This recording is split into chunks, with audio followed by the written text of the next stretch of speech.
Welcome to Choose Views with Richard Chew. Get ready to dive into a world of insightful conversations and thought-provoking discussions. As progressives, our job is to have an all-inclusive, full-on assault with all of our players. A show that focuses on moving our political, social, economic, gender, and cultural conversation forward. And all of our players means all of our players. It's Choose Views. And now, here's your host, Richard Chew. Good Tuesday morning, progressives. And all the rest, of course, welcome to the June 16th, 2026 edition of Choose Views. 773-763-9278 is our number. Find my show on Facebook Live, TuneIn Radio, and YouTube. And you can email me at richard@wcpt820.com and follow me on all the socials under Choose Views.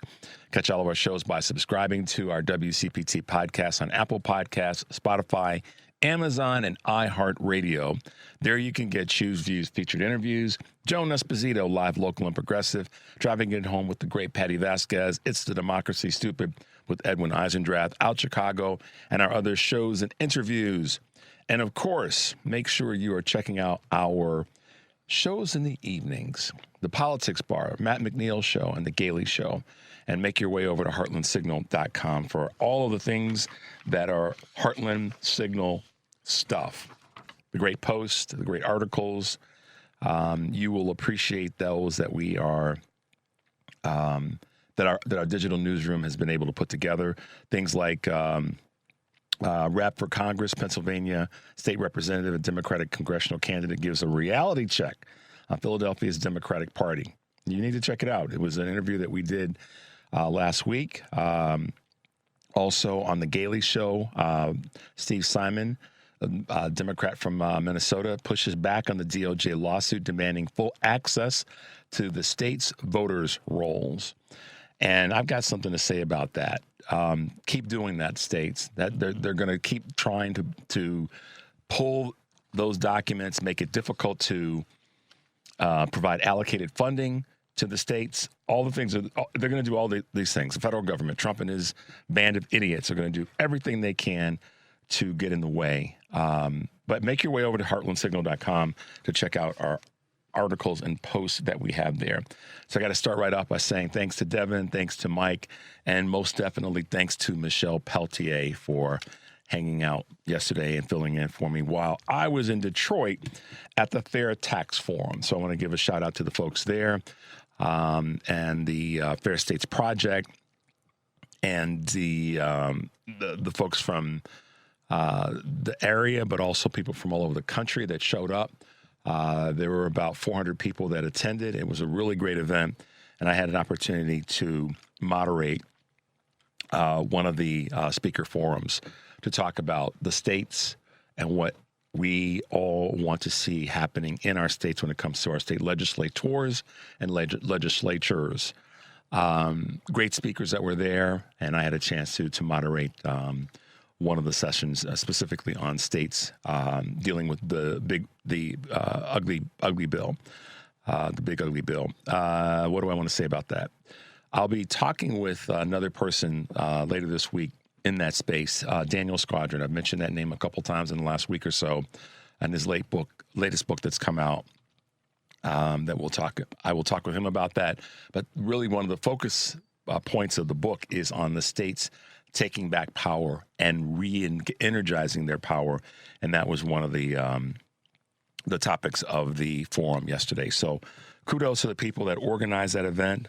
Kristen Kroll, who is one of our guests on the show, was one of the big organizers of that. And, she's the lady that had the big bus going all over the country last year about fair tax for regular, everyday people and making sure that we tax the billionaires at a level that makes sense. Did you guys know that this guy that's cooked the markets, his last name begins with an M and ends with a K, and his first name begins with an E and ends with an N, that didn't actually develop an electric vehicle? You guys know what I'm talking about. Yeah, him, Elon.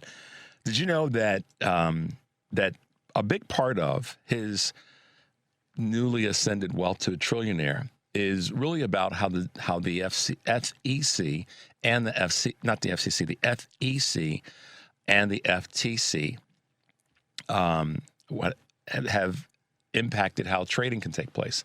The SEC, not the sports conference, but the Securities and Exchange Commission, and the FTC, the Federal Trade Commission, have basically created some exceptions for the way in which the companies actually listed on the NASDAQ or listed on the markets.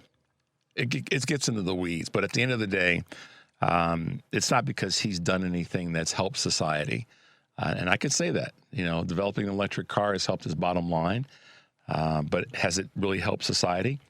Particularly when he's gotten the majority, a large portion of his contracts through our federal government, but yet he wants to tear it down. What about Doge? How has Doge impacted negatively people's lives? But I can throw snark at him all day long. So the point I'm making about that in terms of taxing is that there needs to be stronger legislation. After seeing and listening to so many experts yesterday at this event, which is going on through today as well in Detroit, we definitely need to raise the Social Security contribution tax. The tax on Social Security for people that make over 184, or once their income hits $184,500, that number needs to go up. There's no question about it. I've thought it for a while, but looking at some of the detail and evidence yesterday, I'm like, wow, yeah. So there you go. On today's show, Charles Booker, who is running for he's a 2026 candidate for Senate in Kentucky. He beat out one of our favorite guests, Amy McGrath, who we had on the show last week. And so Charles will be with us in the 6:30 hour. And I really want to talk to him about how he's going to pull this off. Lisa Stark, former ABC News reporter and activist. We've had Lisa on before, right around the time of the White House Correspondents' Dinner. And Leah Littman, professor of law at the University of Michigan School of Law and author of the book Lawless, How the Supreme Court Runs on Conservative Grievance, Fringe Theories, and Bad Vibes, will be with us in the 7:30 hour. She's also the co-host of Strict Scrutiny podcast. So there you go. That's who we got on the show today. Looking forward to chatting with them and really getting some updates, particularly from Lisa when it comes to journalism and Professor Littman when it comes to what's happening with SCOTUS. I've got a couple questions for her that I really want to get some answers to on that. I'm going to be giving away a copy of her book, Lawless. And the name of the book is Lawless, How the Supreme Court Runs on Conservative Grievance, Fringe Theories, and Bad Vibes.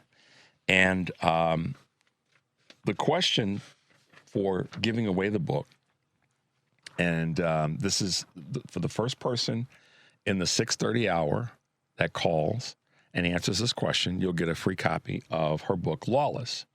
So what's the question? The question is, in what year did the Supreme Court go from 6 to 9 justices?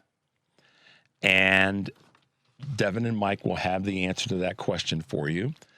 And there's also a second part to that. I'm just looking for the year, but let's see how smart you are. What was it called? But what year did the Supreme Court go from 6 to 9 justices? The first person to call after 6:30, after the break at 6:30, we'll get a copy. I'm going to hold it up. Professor Littman's book, Lawless. So there you go. That's the question for getting a copy of the book that we'll send out to you. And the question of the day is, what is the first thing that you hope the new Congress, the Democratic Congress, will do in their first 100 days after being sworn in? What is the first thing you hope the new Congress, the Democratic Congress, led by Democrats, do in their first 100 days after being sworn in, which would be we're on the 20th of January, 2027. So that first 100 days, what is that thing you hope that you want to see them get done? So there you go. We'll go ahead and take a quick break. The number is 773-763-9278. You're listening to Choose Views on WCPT AM 820 in Chicago and WARR 1520 AM and 103.5 FM from Warren County, North Carolina. And now AM 950, the progressive voice of Minnesota. I'm Richard Chu, and we will be right back.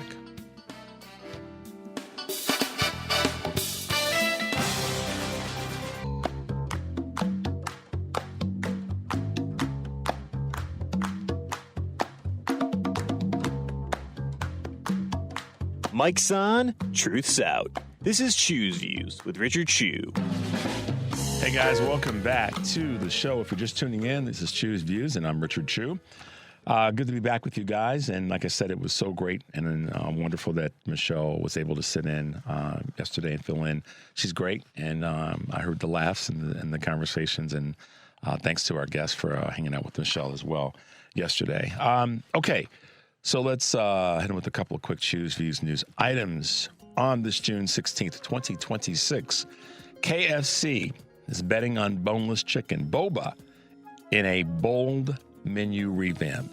They will launch what they're calling the bold menu review this summer, prioritizing boneless chicken and adding an expanded lineup of sauces and premium drinks, according to CNBC.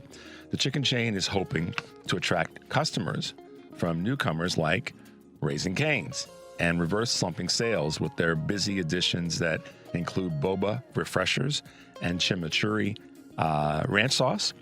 The overall overhaul has also featuring new branding such as a 3D logo and a redesigning of their restaurants. Since 2021, KFC's market share for chicken-first fast casual restaurants has tumbled from 16% to 9.4%, slipping behind Popeyes and Chick-fil-A, which, by the way, I don't go to Chick-fil-A for some of their political positions, particularly on the LGBTQ community. So there, I did say it. Fox Corp snaps up Roku. This is one of these other consolidation deals in a $22 billion deal creating a TV giant. They've agreed to buy Roku in a deal valuing the streaming giant at that dollar level. The company's announced late yesterday. Fox will pay $160 a share in cash and Class A common stock. The acquisition will bring together Fox's extensive sports, news, and entertainment offerings and its own Tubi streamer, with Roku's 100 million streaming households worldwide, creating a next-generation media and technology company, according to Fox. Cape Verde, this is interesting.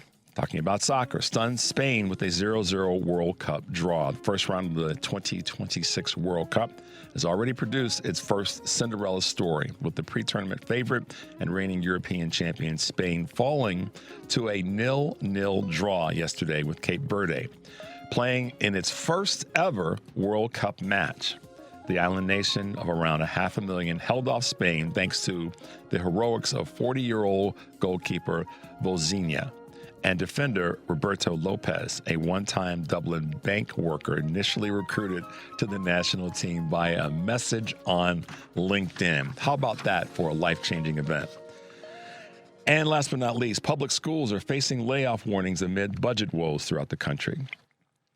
Challenges driven by declining enrollment and pandemic-era federal aid expiring is causing much of this concern. 7 of the country's 10 major school districts are considering layoffs, with Los Angeles and Las Vegas already cutting hundreds of jobs in each of those communities. Many districts also face deteriorating credit ratings, raising concerns about future school closures and layoffs. Quote, "We haven't seen this much mention of job reductions in 15 years since the aftermath of the last recession," according to Eduonics Lab Director Marguerite Rosa. So there you go, guys. A couple of Choose Views news items on this Tuesday, June 16th, 2026.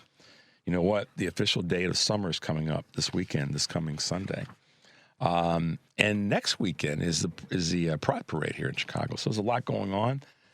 The opening of the Obama Library and Center this weekend, Friday's Juneteenth. So there's a lot happening all over the country, and particularly here in Chicago. But let me bring you guys up to speed on a couple things you may not have heard. You may have, but just in case, we want to bring this to your attention. How many people saw that the $16 million reflecting pool renovation is reportedly covered in algae again? Mike, the pool cleaner, came out and he left something in the pool. I'm here to clean the pool. Does anybody know where that muddled line is from? What movie? Beverly Hills Cop 2. Eddie Murphy. Yeah, not to make light of something that's an important part of our historical monuments, but just days after Trump proudly declared that he had transformed the Lincoln Memorial reflecting pool from a supposedly filthy eyesore into something far more beautiful than it was in 1922, Nature had some other ideas.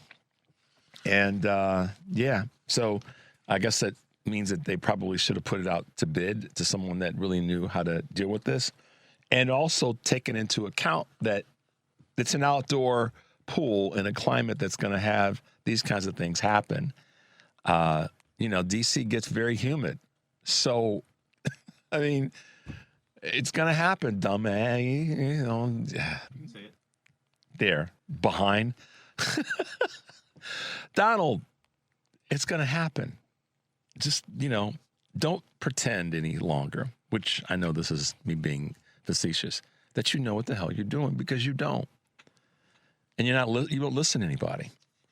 And clearly this was $16 million. What could we have done with $16 million? Well, let's just take the 16 largest cities in the country and give each of them $1 million towards something to help with early school programs. I don't know, but don't waste it on something like this. Pick 8 blue and 8 red cities and send $16 million to them and say, here, this is a gift from the federal government to do something that will help your city. But, MAGA likes this. So, there you go. I wasn't here yesterday, so I didn't get a chance to comment on the UFC situation. But I'm going to say this. I'm not going to be bashful about it. The guy that made the comment about former lady Michelle Obama, let me just share something with you. First of all, Michelle Obama's a woman. Trust me. I've met her a handful of times before she was running, before Barack ran for president. And I have a cousin in my family that can tell you that she's a woman. And I'll leave it at that. So a little bit of name dropping. I have a cousin that can assure you that she's a woman. And to that end, and it's not a bad thing that I can say it that way. They just grew up together. They went to high school together. But that being said, she's a stone cold queen, not just a woman. And the guy whose name I will not mention that made the comment about her deserves all the smoke that he gets right now. And some people are out there saying that that the Obamas, or Michelle Obama specifically, should sue him and the UFC. Hey, whether she does or she does not, which wouldn't upset me a bit if she decided to. That's her call, obviously. But knowing her, basically knowing what we've seen from her, she will not dignify that with the process that it would take to go through suing the guy. And so, there it is. Those are my observations about that. What a piggish, disgusting thing for him to say. And he deserves all the smoke that he's going to catch for however long he catches it from anybody and whomever sends it to him from anywhere on the planet. So there. Regarding some of the Trump deals, his support is collapsing in rural America. I talked with a number of people yesterday that are verifying that because they're so involved in some of the state legislatures other than what we see here in Illinois. Some are in red states, the people that I talked with yesterday, and they are all recognizing that his rural support is going down significantly. So many people are saying that Donald Trump would have never been president without rural America. And some say it was a con job. We all know where we stand on that. But one thing for sure, the numbers are going down. Now, the question that I asked one of the panelists yesterday is, do we think that number, if it's going down, if that number is going to shift to Democrats in terms of voting? And that's sort of the big question, because he's not going to be running again for president. But I think the opportunity, and everybody that I spoke with yesterday, whether it was in private or on the panel, all said the same thing, literally, and that is, it doesn't matter what Republican voters who are switching might do. What matters is that we work toward getting the tent bigger by going after the people, the 89 million people that did not vote in the general election, but obviously how that trickles down to all the other elections that are taking place, the specials, the primaries, and all the rest. So the opportunity, guys, if you're looking for something to do, it's to find people who did not vote, okay? Find people who did not vote and inspire them to get to the polls, get registered and get to the polls. 773-763-9278 is the number. You're listening to Choose Views on WCPT, AM 820 in Chicago, and 1520 AM, 103.5 FM from Warren County, North Carolina. And now, our good friends at AM 950, the progressive voice of Minnesota. I'm Richard Chu. When we come back, we will be talking with Charles Booker, who's running for Congress, running for U.S. Senate in Kentucky. We'll be right back.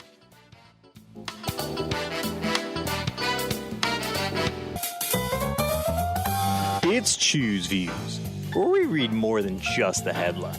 Now here's your host, Richard Chu. Hey guys, welcome back to the show. If you are just tuning in, you're listening to Choose Views, and I'm Richard Chu. I've said this so many times over the last 2.5 years, we have a great bench. And when you have a good bench, you get to do some things a little bit differently. And that is, even if you got people on your bench or in our party that are running against each other, as in the case down in Kentucky, we had 3 strong Democrats running for this Senate seat that we need to take back, take over, control for the next, millennia. When you have that kind of talent, you can hold your head high and pull your shoulders back. Former Kentucky State Representative Charles Booker is the Democratic nominee for the U.S. Senate in Kentucky. He outlasted Amy McGrath, who is a friend of the show, and Dale Romans. And we're happy to have Mr. Booker on this morning. Good morning, candidate. Welcome to Choose Views. Good morning, sir. Good to be with you. Absolutely. Well, listen, I say this all the time, Charles, is that we have a great bench. We have so many qualified folks that are running for so many offices in state legislatures all over the country. I was just in Detroit doing a forum on fair tax, and so many of the people that were there were from state legislatures. And I was just so pleased to see this great leaders, this room full of great current and future leaders. You fit into that same category, and you ended up being head and shoulders over 2 other really solid candidates, good, powerful people that have had success in their careers. And so let's start off by talking a little bit about that and how you were able to kind of be head and shoulders over some really, strong candidates in the state of Kentucky. Talk a little bit about that. Well, what you said is very true. We definitely have a great bench of Democrats, but of people who understand that democracy is worth fighting for. Regular folks who see what's happening to our country, to our economy, to the Constitution, and are saying that enough is enough and that change won't happen unless we do it. And I'm going to tell you, I'm so honored to be the nominee for U.S. Senate. And it truly is a testament to the work that I've been doing over the years as a part of a very unprecedented coalition. And it's not often talked about when you hear the news around Kentucky, but there is a growing coalition of folks from the hood to the holler, literally, that are standing up, that understand that we deserve better than to struggle, than to choose between putting food on the table and getting the medicine we need or keeping the lights on. Kentucky being one of the poorest states in the country, one of the sickest states in the country. And I've stood up in my own right, growing up in poverty and seeing the challenges, to say that if we stand together, regardless of what our party is, because this is about all of us as family, that yes, we can win a Senate seat, but we can do so much more to ensure that everyone can live a good life. and I'm just proud of the work that we're doing. Yeah, and I am too. So unless you watch certain television shows or certain streaming programs, you may not know the other side. He said from the hood to the holler, and that's become kind of one of his mantras in his campaign. A lot of people don't know what the holler is. And so take a moment and share why that is politically important and what it is, and then why it's politically important in this moment. Absolutely. I love when I get the chance to share what a holler is. First of all, yes, we are speaking out. We're hollering about the change we need, the justice we need. But in a very literal sense, hollers in our communities in areas largely in Appalachia, these are places that are mostly Republican now, largely white, rural. And these are areas in between the hills. And it's often said, because there's one way in and one way out, you can stand at the front and holler up to the folks that are in the back. And, when I worked as a director of Fish and Wildlife, served in the legislature, I had to go all across Kentucky. And I went into areas that had Confederate flags, had black jockeys in the yards. We still got sundown towns. Mm-hmm. And I was in a lot of rooms where the stereotypes would say, don't go. Mm-hmm. The consultants would say, don't waste your time. And what I found are people who share so many of the same struggles, so many of the same dreams. And we have so much more in common than would ever divide us. And that really is the heart of my campaign, us standing as family, fighting as family. And the policies I lift up are about how we end generational poverty to make sure that everyone can afford their medicine. We need Medicare for all, that everyone can have good wages, true living wages, and that we can afford our utilities, afford our groceries. These are rational approaches to just listening to regular people. And that's why our coalition is so strong and powerful. Yeah. So I'm going to ask a question that is by design meant to have the racial component to it, because it's a question about what you just said. And I want to frame this a little bit. People have said those kinds of things to me too over my lifetime. Oh, you shouldn't go there. And my family's from the South, so I understand all that, and all the blah blah blahs that go with that, and the isms. My statement's always been, why would I not go there? If I were running for office, it's like, if I believe in what I believe in terms of helping all the people in our state or our community or my district, congressional, whatever it might be, I'm going there to let them know or to ask them, why would you not want me to fight for you? If I'm going to go in and make sure that healthcare is better for you, your road access, your infrastructure is better for you, that the wages go up and that's better for you, and safety is improved and schooling is improved, why would you not want me to come to your community and holler at you? And so that, to me, is what you've been able to do. And you beat, to what would seem to be, in the state of Kentucky, the prototypical folks for this nomination. A white woman in Kentucky and a white male, non-black male in Kentucky. And you did it. So what was it what would you say is the thing? And there are probably a lot of things that you could answer, but what would you say is the thing that allowed you or allowed your message to break through to the people that may have voted for Amy or may have voted for Dale? Yeah, well, you're so right. First of all, my granddad taught me that you fight for family.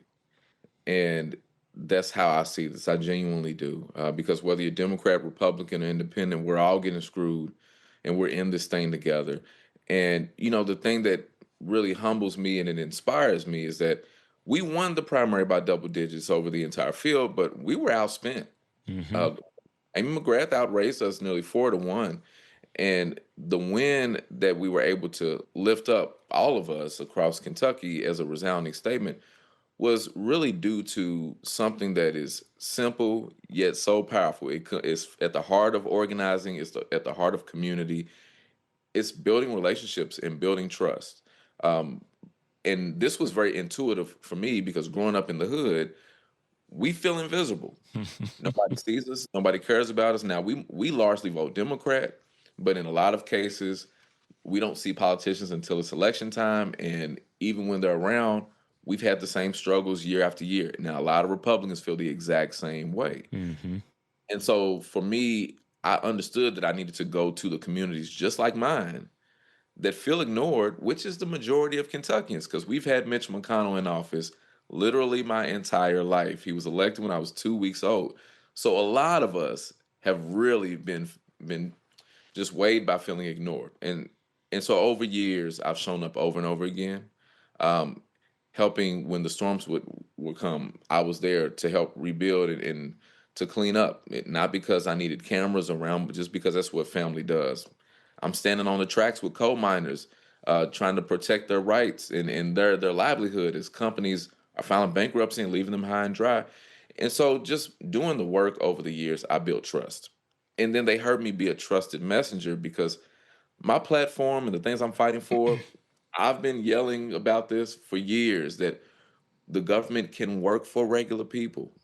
It's working well for Elon Musk. It can work for the folks across Kentucky and a lot of people who voted for Trump that are standing with me. We've seen Trump signs and Booker signs in yards across Kentucky, and I'll tell you, a lot of those Trump signs are coming up. But they're standing with me because Trump said some really important things, amongst a whole lot of very ridiculous and hateful things. But he called out that the system is broken for regular people. He said he was going to bring good jobs back. He was going to drain the swamp and end endless wars. These are things that Kentuckians care about, regardless of party.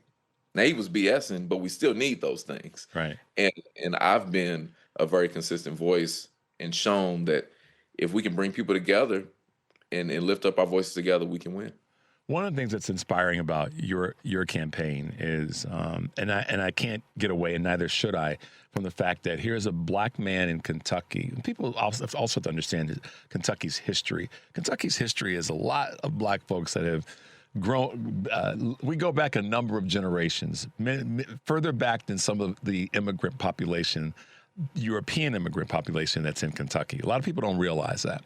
And so oftentimes we talk about Kentucky, we think of it as this rural sort of hick, to use a slang, but to make a point. No disrespect to anybody. Rural country folk, from the hood to the holler folk, all the rest, and that black folks have not had an impact in Kentucky. But in fact, that narrative is way wrong.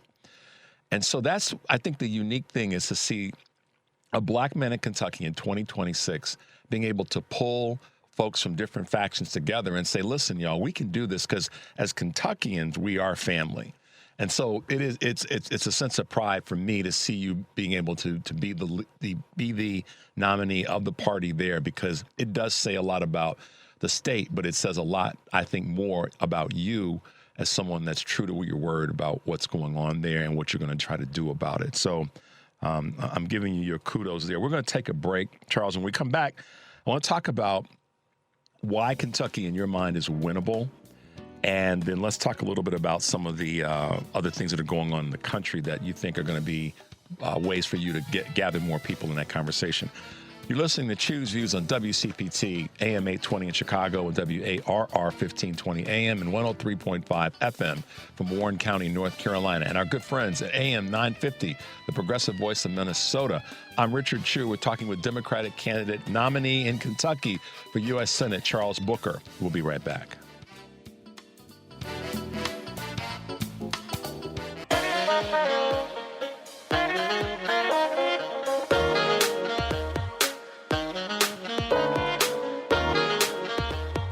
Don't hit that snooze button. It's time for Choose Views with Richard Chu.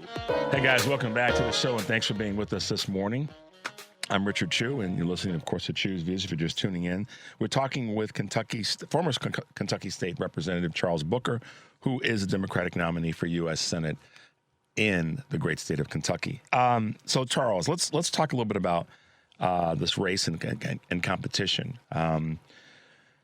Kentucky's winnable. So let's talk about that. And in the same breath, let's talk about what are Andy Barr's, who is your, for lack of better words, the competitor in this open race. What are his weaknesses or some of the things that you're going to really kind of focus in on? I know we have to have the conversation of what the other person doesn't do well, but here's what I'm going to do well. It's sort of, that's the walk and chew gum moment right now for Democrats. We can't just talk about how bad the right is. We have to talk about how great we are and what we're going to do to solve problems. So help us understand, what is it about Andy Barr that makes him a liability to the state? Well, I'm gonna echo your words and put a lot of exclamation points behind them, because Kentucky is one of the most flippable races in the country. This is a very winnable race. This is an open seat. And not only, as you mentioned, are we standing up against the hate and bigotry that we see in our politics now, that Andy Barr is really acting as a puppet to continue to perpetuate. He is a part of a very painful status quo that Mitch McConnell has built. He comes from that class. He is a mentee of Mitch McConnell, while at the same time he's trying to recreate himself as this hardcore MAGA Trump supporter, fanning the flames of hate, putting out ads saying that someone's trying to convey that it's a sin to be white. That's what he's focused on at a time when people are losing their health care, at a time when people are having a hard time affording groceries and their utilities, the medicine they need. He's focusing on that mess. And the thing about it is, people of Kentucky are sick of that. They've been tired of Mitch McConnell for a long time. I think a lot of people just accepted that he probably would never leave because he's been a part of the muscle memory. But people have been so tired of that status quo. And the folks who even took a chance on Trump, who are seeing the corruption, who are seeing, the endless wars, who are seeing just catastrophe after catastrophe, the rising costs, the tariffs.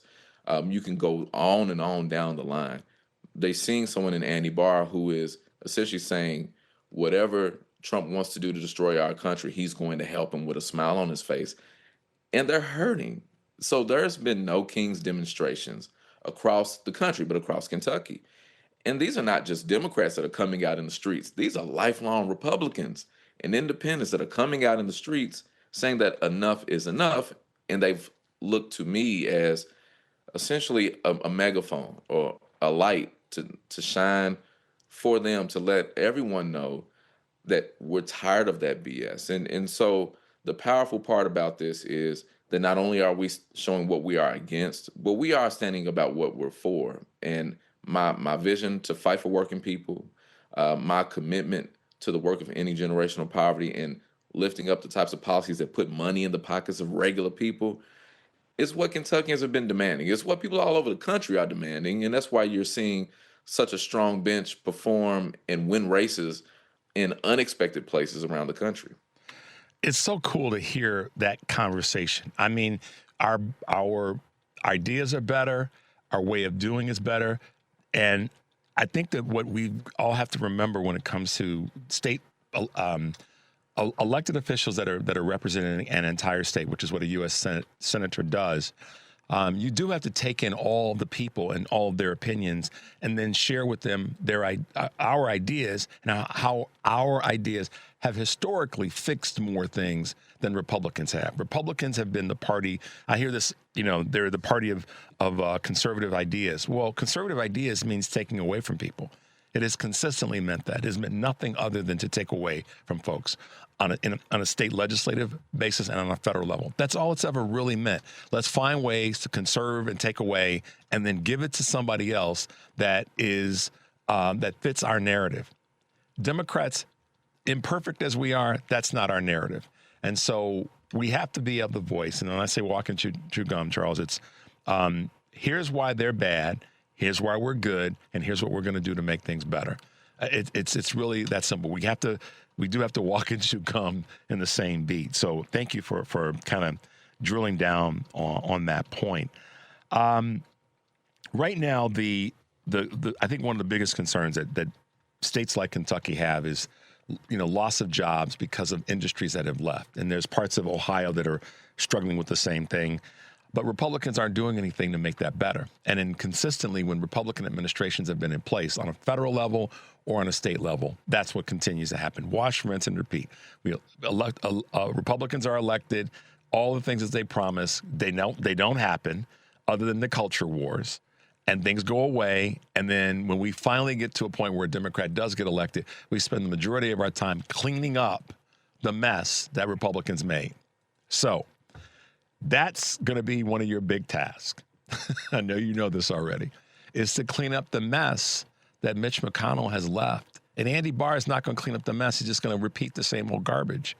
So What's first thing on your plate when you get there? I'm making the assumption and sending you the good vibe that you're going to win, and I'm going to do everything I can to help in that process. Promise you that. But what's going to be when you walk in that door, Charles, and your Senator Charles Booker from the state of Kentucky? What doors are you knocking down first? You're so right. We got a lot of cleaning up to do, and I've told the people of Kentucky, we going to Washington together. This is a job that we got to take on together. This seat belongs to the people, and the change won't happen unless we do it. And this victory really is a testament to organizing. This speaks to what is possible when we listen to regular people and we show up consistently on the issues. And like you said, we don't have to agree on everything. That's not even a real thing. But when we show up in honesty and work to build relationships, you earn trust. And that's where folks will say, well, hey, maybe I don't agree with Charles on every issue, but I trust him. I know he's fighting for me. And that's how we turn out the types of campaigns that win. And going to Washington, one of the first and immediate things we have to do, unfortunately, is start to repair a lot of the damage that Mitch McConnell has laid out for us and that Donald Trump has poured every drop of gasoline on, instead of helping to drive down the cost of gas. He's been torching our country. And these tariffs have crippled so many businesses. Our farmers are suffering because of it. Folks need their money back. We got to do that work. We have seen democracy be ripped to shreds in our faces. We have to codify the John Lewis Voting Rights Act. We have to protect democracy. And that means we have to get big, dark money, the bad money, the Elon Musk money. He put $10 million in the Senate race in Kentucky trying to buy an election. We have to end Citizens United and just create the foundation for democracy to live. And that's how we can win policies like Medicare for All. That's how we can have true living wages. And in the face of AI, with the data centers that are popping up all over the country and all across Kentucky without listening to the community, we got to protect folks. AI should be a tool that benefits working people, not be used to exploit folks and have these massive data centers popping up that are jacking up utility costs, sucking up a lot of water, making people sick, pushing them out of their homes. So we need leadership that will raise the standard immediately. And I'm committed to doing that because, again, this is what family is all about. Have you, that's such a critical way of referencing the folks there in Kentucky. We are family. Do you feel that is resonating? Are people hearing that message, irrespective of the community, whether it be cultural community, religious community, age community? Are you feeling that message is resonating and it's going to allow you to, essentially unify the state so that it's winnable? I thank God for the fact that I get to be on this journey because this is what I was taught. I've just been speaking from the heart. I've been putting my story out there. I'm a type 1 diabetic. I've had to ration my insulin to feed my daughters. And so when I talk about the needs and challenges, it's coming from a personal place. And not only is it working, it's shining a light that the country needs to see, that the world needs to see. We need to win races like this. And when we win in Kentucky, we're going to flip the Senate. And you have to look no further than our current governor, Governor Andy Beshear, who I've had the privilege of working with the last few years in his executive cabinet. He is showing on the national stage now, helping to shine the light that when you treat people with kindness, when you show folks that no matter where they're from, they matter, we're going to deliver for you, we're going to make the government work for you because you pay for it, you'll find folks ready to stand with you. And he's been one of the most popular governors in the country in a state that has been won by Trump because he understands what it means to treat people with kindness and to show up consistently. His mantra is that we are one team, Team Kentucky. And I've just taken it a step further to say that this team is a family. And I think in the time of so much hate and division, people have been looking for permission to love again. They've been looking for leadership that will care for them and just show up. And like I said, I think this is a story that everyone needs. And I'm going to ask everyone that's listening, I know you may not believe this until you see it. But please tap in with us because we're building something powerful here. And go to charlesbooker.org and see all the work that we're doing. Make a donation. We need to win races like this. Charles, we're going to have you back on the show because I told you I'm going to do everything I can to help you win this seat, because you winning this seat for Kentucky is a win for the nation. It literally is. And so I look forward to having you back again on the show. Check your calendar. We're going to do it again, and we're going to do it again and again. And everything we can do to make this happen, I'm there for you. So I'm honored that you would take the time to be with us this morning. And let's just figure out how to keep this train running. Does that sound cool? Honored to do it. Proud to do it. Thank you, sir. All right, man. Be well. Have a great rest of the day. And happy Juneteenth. Talk to you soon. Yes, sir. All right.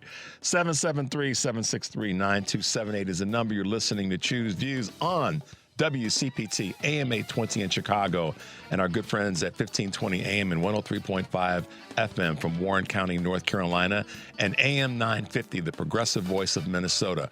I'm Richard Chu. When we come back, we'll be talking with Lisa Stark. We'll be right back.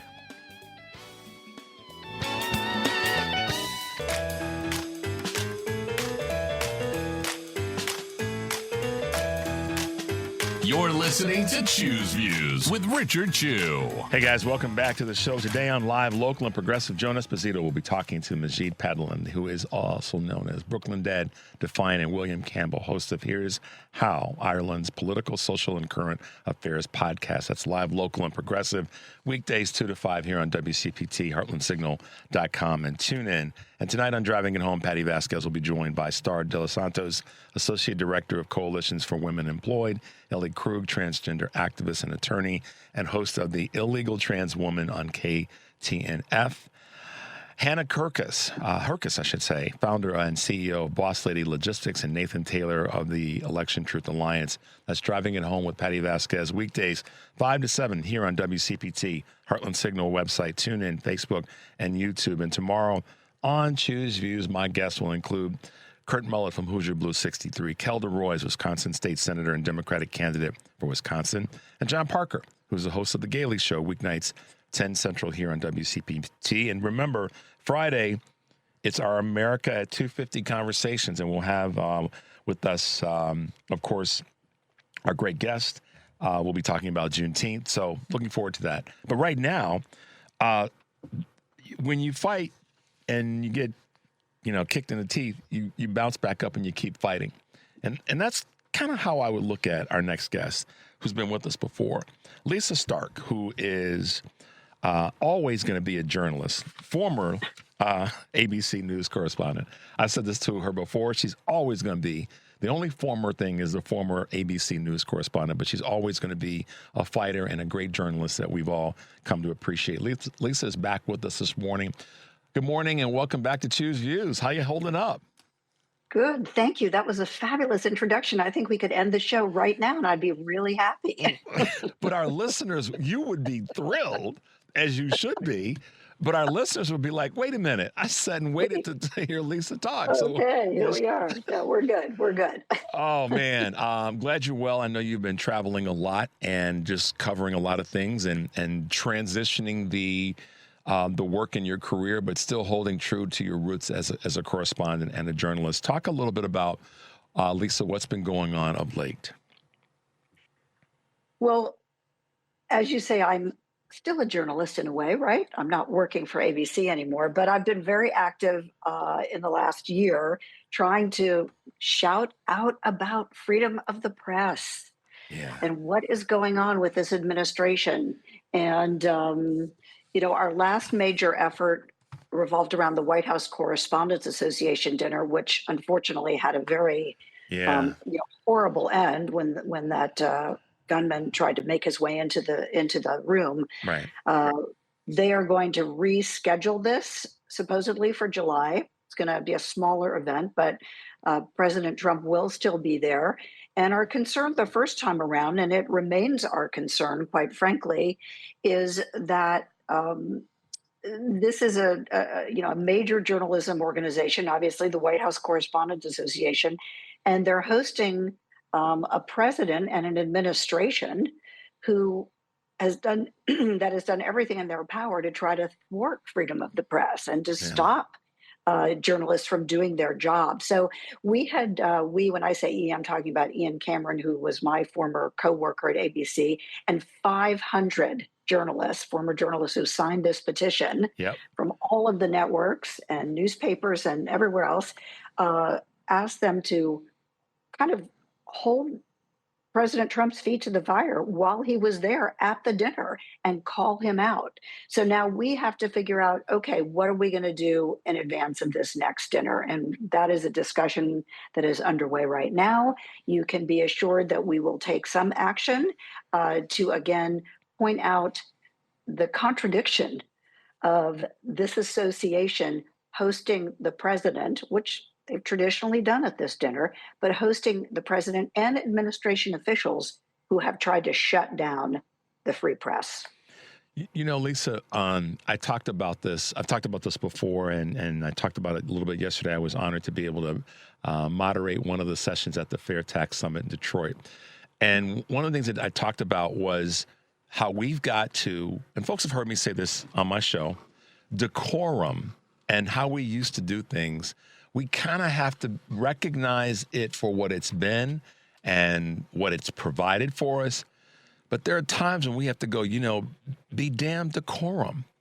And in this moment, I think that you guys have, those who've signed the petition are trying to say, wait a minute, the fact that they're trying to cut us off at the knees means that we still have to hold our standard as journalists in the work that we do, but that's separate from being kicked in the behind for doing the job and prevented from being able to do the work that we need to do. So decorum kind of has to go out the window as well until the administration gets their head right. And if they don't, then we should hold them to account for not getting their heads right. That's my opinion. That's my observation. What are your thoughts there? Decorum out the door.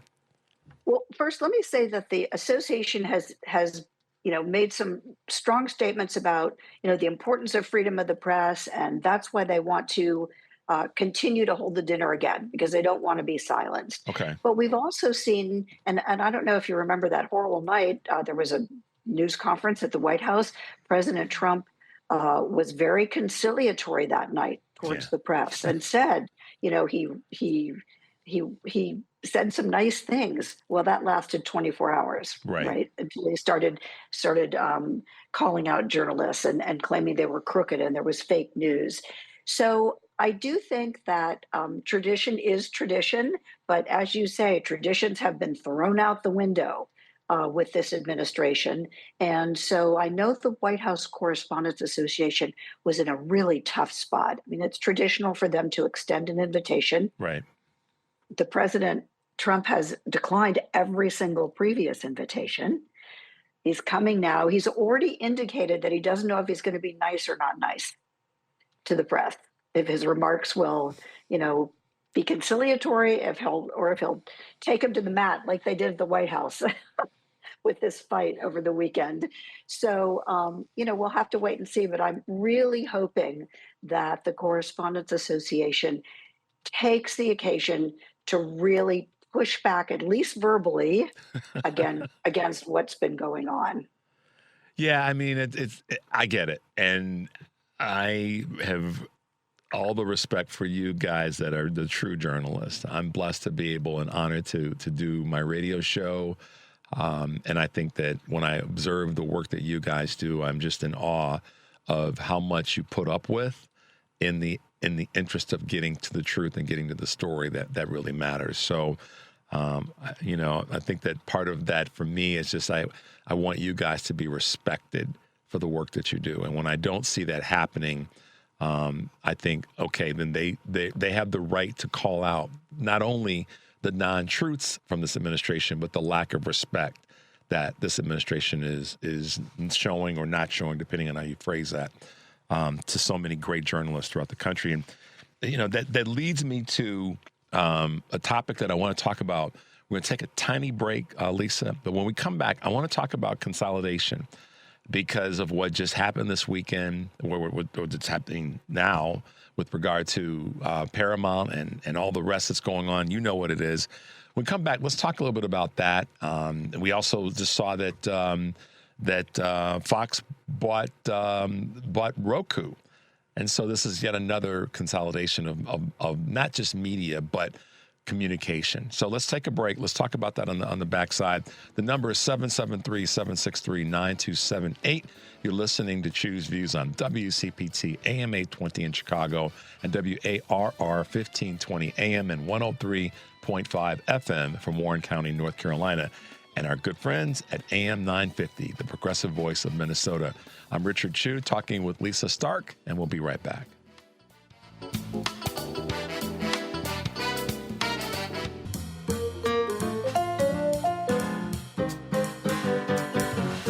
No fake news here. It's Choose Views with Richard Chu. All right, guys, welcome back to the show. If you're just tuning in, this is Choose Views. I'm Richard Chu. We're talking with Lisa Stark, former ABC news correspondent and always a journalist. Lisa, consolidation is happening. It's been happening for a while, and it's a concern to anybody that is concerned about how we're getting our message, how we're getting our information. You've mentioned that these strategies are there kind of substituting real ownership and independence with this sort of propped up, corporate-owned media across the board, and there are fewer players now. So talk a little bit about the danger of that. Some of it might be common sense, but from your perspective, what's the danger of where we are right now? Well, Richard, as you know, the Justice Department has indicated it's not going to oppose the merger of Paramount and Warner Brothers. This brings not just two major studios together, two major streaming services, Paramount and HBO Max, but two major news networks, right? CBS and CNN under the same roof. Now, I will say this isn't totally a done deal. Right. State attorneys generals are looking at whether they're going to oppose it. Foreign regulators have a bit of a say. So we'll see what happens. But the Justice Department says, in saying that it's not going to oppose this, that, and I'm quoting here, the film and TV industry is highly dynamic. So they say this will not harm competition or consumers. The problem is the folks in Hollywood, for example, are really concerned because they say, oh my gosh, there'll be less competition, fewer movies, wages are going to go down, less work. Journalists like myself are concerned because we have seen the owners of Paramount, David Ellison, his father, Larry Ellison, are very much in the administration's camp journalistically, and we feel as though they've already moved CBS to the right. There's nothing wrong with, look, we need all sorts of voices, right?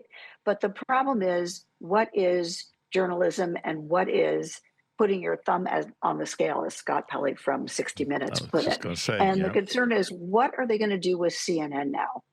And I know the folks at CNN are particularly, holding their breath at the best. And we're just going to have to see how this plays out. But the problem with consolidation is both that you have sort of fewer independent voices, but also you have corporations, major corporations that have so much business with the government. And the news part of their business is very tiny, right? And so they're going to do what they can to stay mostly in the government's good graces. And that may be settling lawsuits with the administration over news questions, things like that. So news sometimes takes second fiddle. Firing journalists, putting journalists in a situation where they feel compelled to resign because of their journalistic ethics. Right. 60 Minutes you're talking about, obviously. And Don Lemon. And others. I'm thinking of Don Lemon with CNN. I mean, it's interesting how CNN buckled and, firing Don. I still say that the reason Don got fired had nothing to do with, they tried to make it about what he said about, her name now. Was it Nancy Mace or something? But I thought it had more to do with the fact that he stood up to Vivek Ramaswamy when Vivek Ramaswamy tried to tell him what it was like to be a black man, how to be a black man. And when he did that, I think the C-suite didn't like the fact that Don stood up real time and said, "You don't have any place to tell me about that." And so that firing was, to me, the opening that the Trumpites saw as an opportunity to be able to go after CNN in the future. They would weaken at the knees. And that's been consistent. So now here we have CNN and CBS, about to be, cousins, if you will. And I think there's going to be more of that happening, both at CNN and at CBS. But some of this is my observation more so than having any real insider information. But for you, as someone that has made some tough decisions, you've also then pivoted to do something that I think is always really cool. When someone has something crazy happen, they pivot in a direction that's really ultimately about helping people, sustainability and helping folks. Talk a little bit about Lisa Stark Communications. Well, I want to say one thing before we go into that, if I can.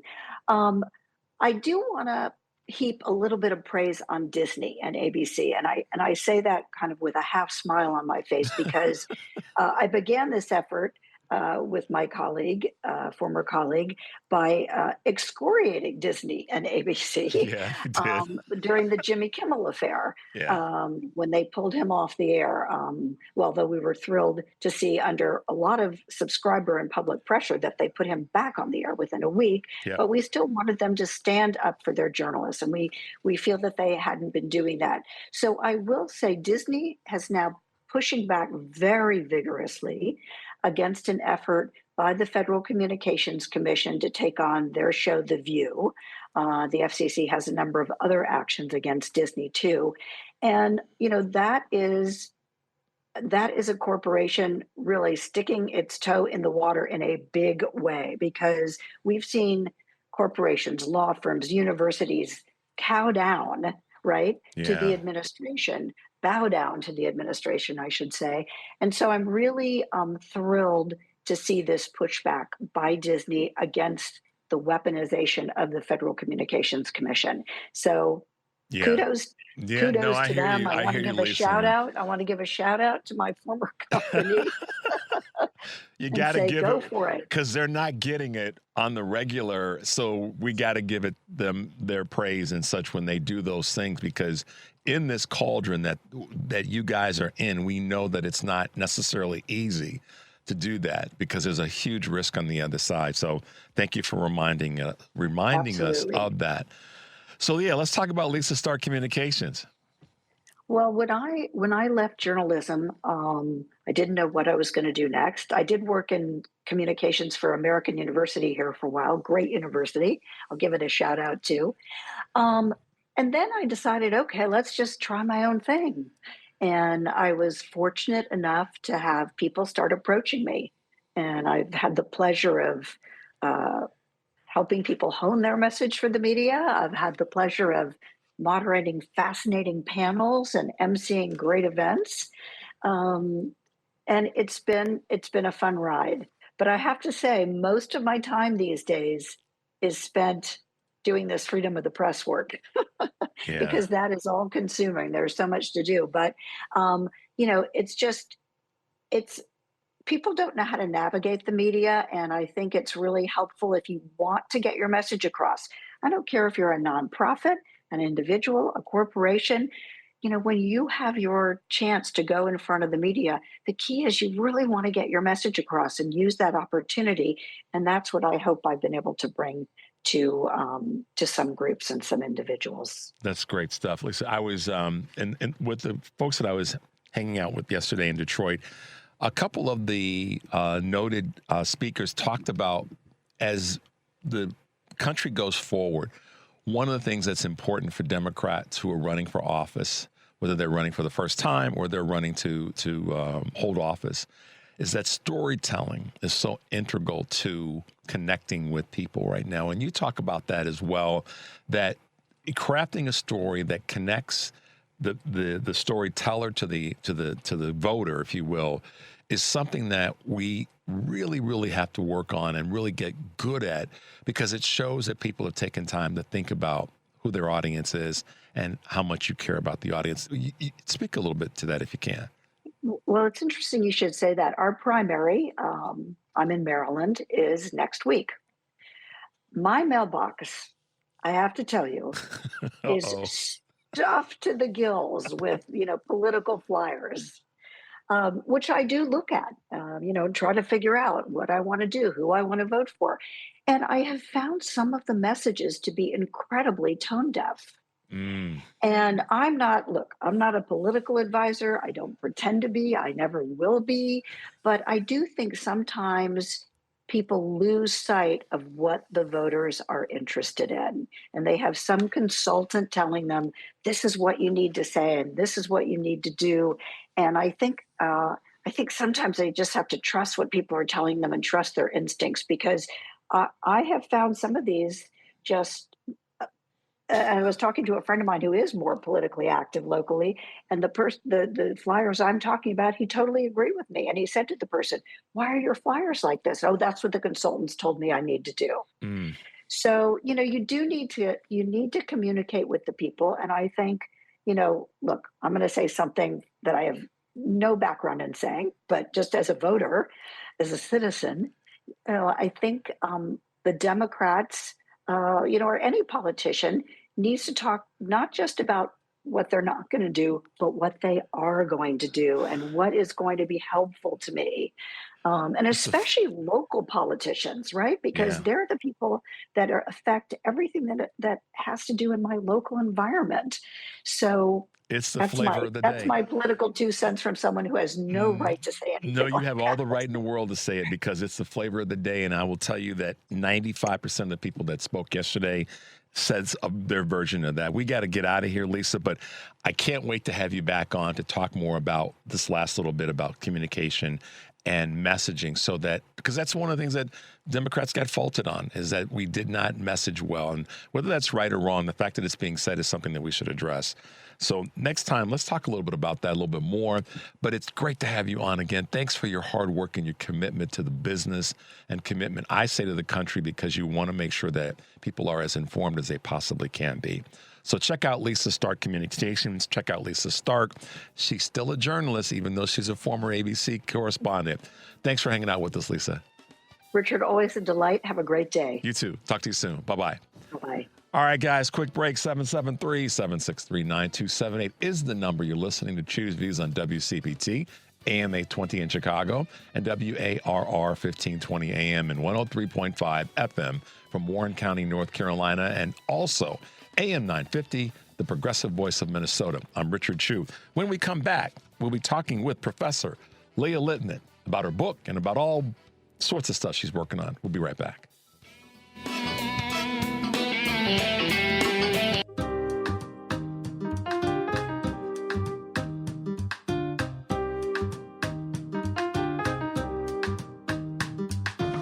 We may be waking up, but we're still engaged. It's Choose Views with Richard Chu. Hey guys, welcome back to the show. If you're just tuning in, this is Choose Views, and I'm Richard Chu.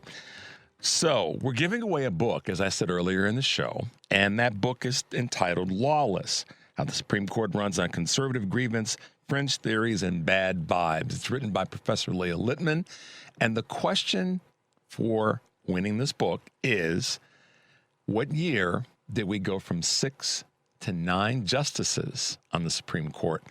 And there's a thing that it's called, I won't spoil it, but whoever gives us a call with that answer will get a copy of the book I'm holding up, which is Lawless. There you go, guys. Check it out. That'll be yours. Give us a holler. Mike or Devin will grab the answer, and we'll go from there. So, without further ado, welcome back to the show, Professor Littman. Hope you're doing well. Good to have you on the show this morning. Thanks so much for having me. Absolutely. Well, you've been busy, but not busy, I guess is the way I'll position it. And if I'm not putting too much of your business in the street, you've been on a little bit of a sabbatical for a period of time. Is that correct? Yes. So I wasn't teaching last semester and had the opportunity to work on some writing projects while not teaching. So is it too early to ask you what that's going to look like? Do we see another book on the horizon? So I don't want to make any promises that I can't keep, but there may be another book on the horizon, and there will definitely be some law review articles. And of course, there's the updated paperback version of Lawless, which has a new section on the unitary executive theory, among other things. Wow. Yeah, that's there is so much to talk about. We could talk for hours about what you just said, but all the other things that are happening right now. But let's start off by talking about, since I mentioned SCOTUS and 6 to 9 and what year that took place, let's talk a little bit about some of the cases that are currently in front of the Supreme Court. And I want to get let's go there first, and then we'll come to a couple other questions. What's happening right now with SCOTUS, and what are you paying attention to, and why should we be? So, a few cases that the court is supposed to issue opinions in before the end of June. One, of course, is the major challenge to the president's effort to deny birthright citizenship to certain people who are born in the United States. I think that's probably the biggest case that people are watching at this point. There's also, however, some really significant cases that involve the independence of federal agencies. Those cases ask the court to say the president must have the power to fire everyone who leads these commissions or agencies that have such sweeping powers over corporations, the economy, our health, and our safety. And those cases are really important because if you give the president that power to fire the people at the heads of these agencies, you're effectively giving him the power to force people to do his bidding at these agencies. And given the news, this past week that the Department of Justice reportedly approved the merger between, Paramount, CBS, Warner, that's a sign of the kind of policies or actions that would come from the federal government if you give the president that kind of power over different agencies. So that's one, big set of cases. And then there's this case challenging absentee ballots and counting absentee ballots that are received after Election Day. And if the court says states can't count ballots that are received after Election Day, that's going to be hugely significant because it would nullify something like half of the voting laws or policies in states and really upend the upcoming midterms. That one is very. They both are extraordinarily concerning. Concerning is I hate to use that word because I sound like I'm a mouthpiece for Susan Collins. So I'm throwing a little dirt there, a little sand. But the problem that I have with it, as it relates to it's always what's the next. So what crossed my mind with firing folk is that I think about the military and I think about the Joint Chiefs and what could happen there, because then the president, if given this power to fire department heads, in his mind, he always stretches the rubber band in terms of what else he can do, is that then he could say, well, I'm going to fire the Joint Chiefs because I want to put my people in those roles.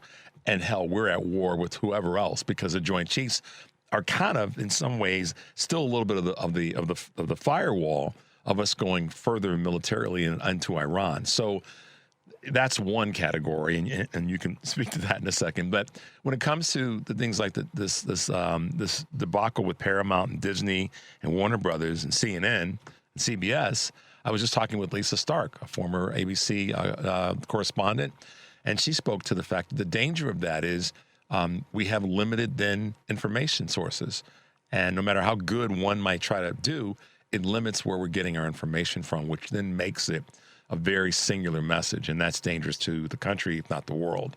So thank you for reminding us of those two cases. What do you think about, well, let's come back to this about firing.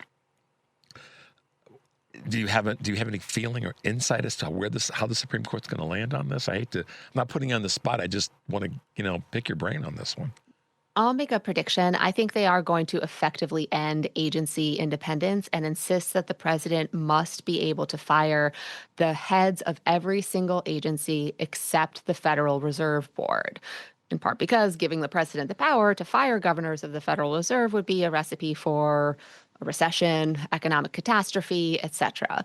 But I think that recognition belies the fact that giving the president that control over all other agencies is also going to be a catastrophe, just a different kind of catastrophe than giving him the power to fire the governors of the Federal Reserve would be. If you think about, for example, reporting that suggests The Department of Defense is giving out contracts to companies that are affiliated with Donald Trump's family. A reporting that suggests the companies that donated to Donald Trump's ballroom received something like $50 billion in government contracts. If you give the president the power to pick who heads these agencies and to fire anyone who doesn't do his bidding, you are allowing him to continue effectively using the public fisc and government money to pay his friends. And the constraints on the media are unfortunately part of that corrupt bargain, because I think it's reasonable to suspect that he's more favorably inclined toward the Warner-Paramount merger, because after Paramount took over CBS, they essentially insisted on making CBS something like state media and making it more favorable coverage for Donald Trump. So giving the president that kind of power over these corporations, including legacy media and big media outlets, is absolutely a threat to the kind of information we will receive and the First Amendment. So in that space around him being able to have that kind of power, when it comes to any of the various departments, one of the things that concerns me about how this ties into who's not so much who's in charge, Professor Lippman, but the manner in which they will then steer contracts and steer policy and actions. It does create a situation where a lot of people, I've heard a lot of people say that could put us in a position where we could face some sort of anarchy from in our society. And not to be hyperbolic, but a lot of people would then feel like if our government federally is not functioning, then what are we left with? So that's I know that a lot of people may not say it that way, but I certainly feel that it would be that's one of the concerns that we should talk about, but we really aren't talking about, is if the government's torn down like that, then we don't have a federal government that's going to function, and the citizenry will revolt. Maybe I'm crazy. No, I mean, I think if you incapacitate the state, if you basically break it up and sell it off, then it is harder for the federal government to be able to do things that respond to people's needs and deliver the things they are demanding of the government. So while taxing it is them. While taxing them, and that is a recipe for more disillusionment and disengagement, where people look at their government, they see it as corrupt, they don't see it as serving their needs, and that's part of how we got into this mess in the first place. People were frustrated with the status quo, state of affairs, what the federal government and political parties were offering them, and so they elected someone, Donald Trump, who is selling off large parts of the state, right, using it for corrupt purposes and undermining government left and right. And so I think it is a real danger of something like a death spiral for government. Yeah. So I want to ask you another question about something you mentioned as it relates to voting. And so in different states, if this becomes an issue that he can grab ballots, he can do all the things and the shenanigans that we've been talking about, and has this sort of ability to go down this path, and the Supreme Court gives him that power, essentially, or takes away the power of the states. Doesn't, though, the states, or certainly the state attorneys general, wouldn't they have standing to actually challenge that case, because it is a state, because the states essentially run the elections? Help us work through that. My brain is stuck on how to frame that question the right way. But what is the pushback, or what is the legal opportunity that state attorneys generals would have in the event that the Supreme Court comes down the way that we talked about? So there are a few different ways states might push back. The president has already attempted to issue a series of executive orders that purport to demand different things from states with respect to voter rolls and lay out certain election demands that he doesn't have the authority to make. And thus far, courts have allowed state attorneys general to challenge the Department of Justice and the president's demands for voter roll information. States absolutely have standing to say, you federal government don't have the authority to demand this information from us.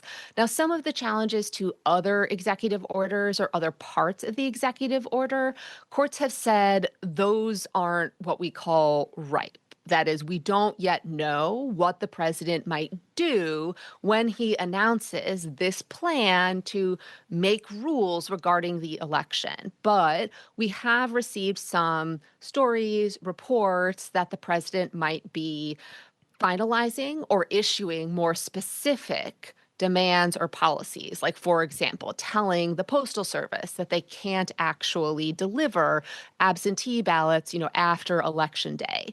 And once he announces policies like that, then states, state attorneys general absolutely should have standing to be able to challenge those demands, which, again, he has no legal authority to make. Under the constitutional system, not only do states set the rules regarding elections, but Congress is the institution of the federal government that can change them. And Congress has not passed a law that prohibits absentee ballots, absentee voting, and they haven't passed a law that gives the president authority to set additional rules regarding the elections. And so technically the Supreme Court then doesn't have the power to even, they can rule on a case, but I guess that's where my brain went, Professor Lippman. Like, if I were in your class, I'd raise my hand and go, don't the states still have the power here, because the Supreme Court doesn't have the power to give the president because the legislature isn't involved in the process. So this is where it's murky, and I think that the backboard here of the firewall are the state attorneys general. So thank you but I know you got something else to say on that. Let's take a quick little break, and then when we come back, I want to talk a little bit more about that, and then move into a little bit more about some of the state court systems. 773-763-9278 is the number. You're listening to Choose Views on WCPT, AM 820 in Chicago, 1520 AM and 103.5 FM from Warren County, North Carolina, and AM 950, the progressive voice of Minnesota. I'm Richard Chu. We're talking with Professor Leah Lippman, author of the book Lawless: How the Supreme Court Runs on Conservative Grievance, Fringe Theories, and Bad Vibes. We'll be right back.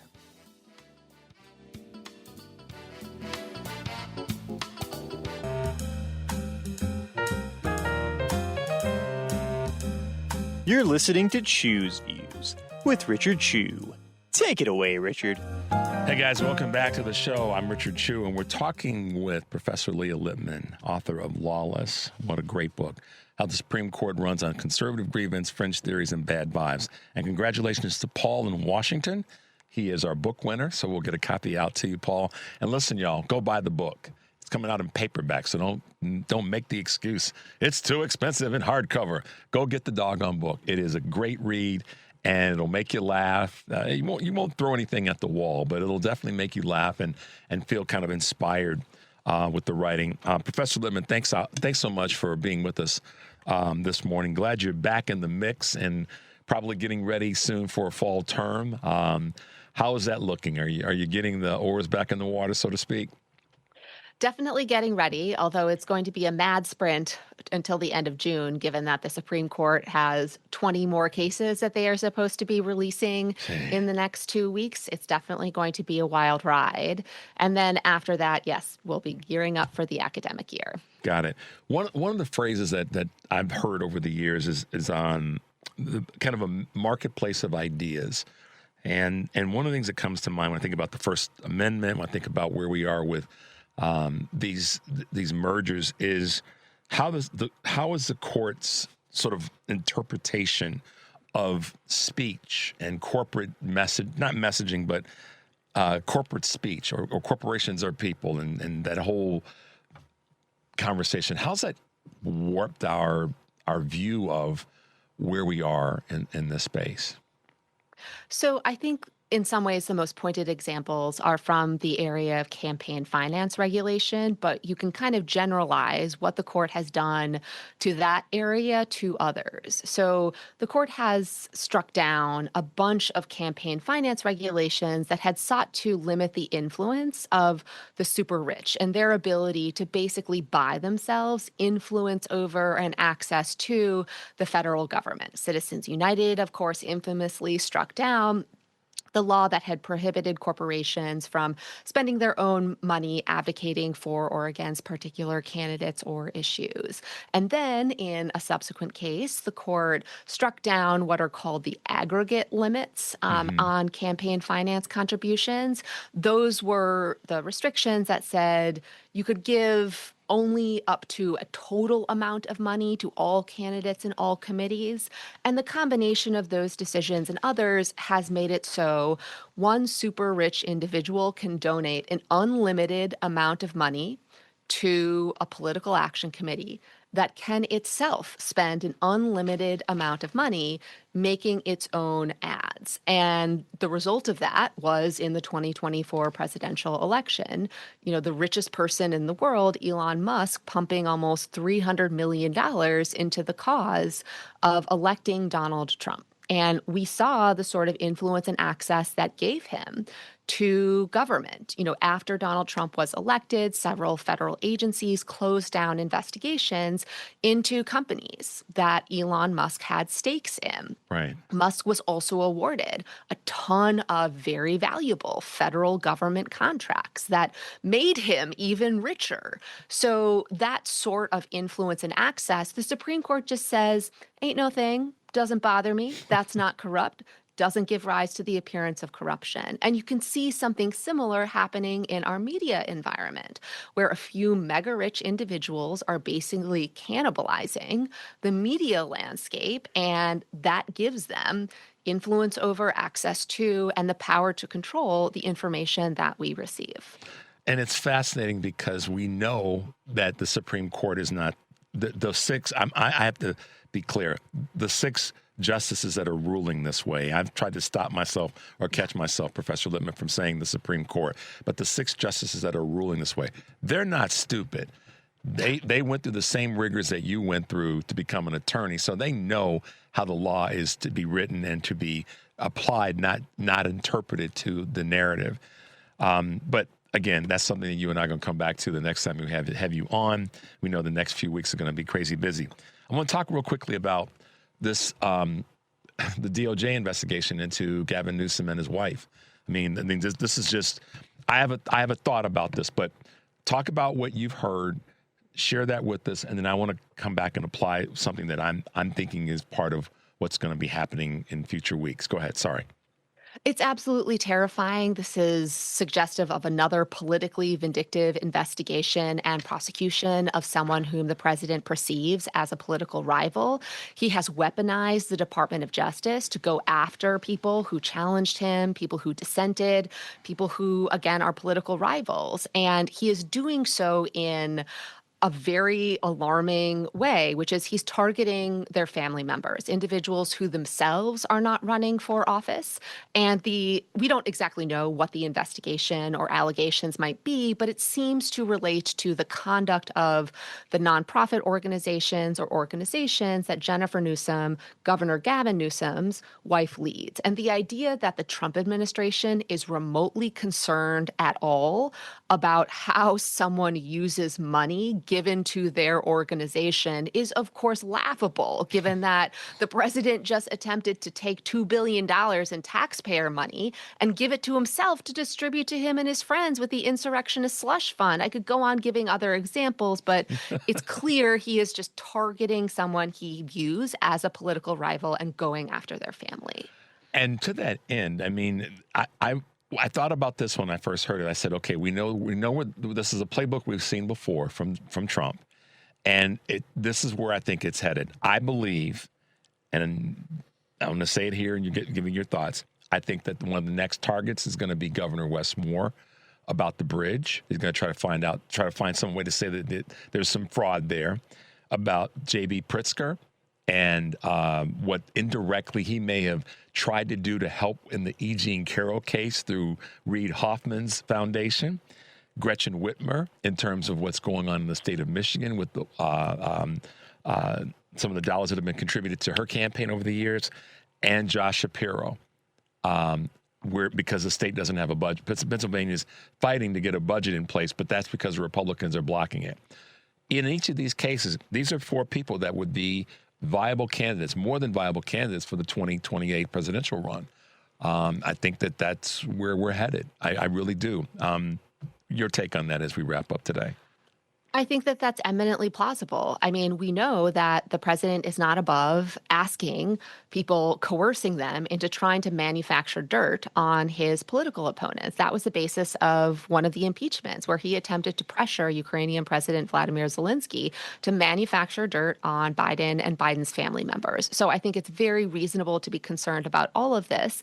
And we should remember, even if these cases don't result in an indictment or a prosecution, the investigation itself is a problem, because that takes time, that takes resources, it damages someone's reputation, it will distract them away from their public office. So even if there's no indictment, we are already over the ledge. Yeah, and Todd Blanche seems to forget that we know that he was Donald Trump's personal attorney during Donald Trump being indicted for some of the same things that he wants to send the Justice Department against other people for.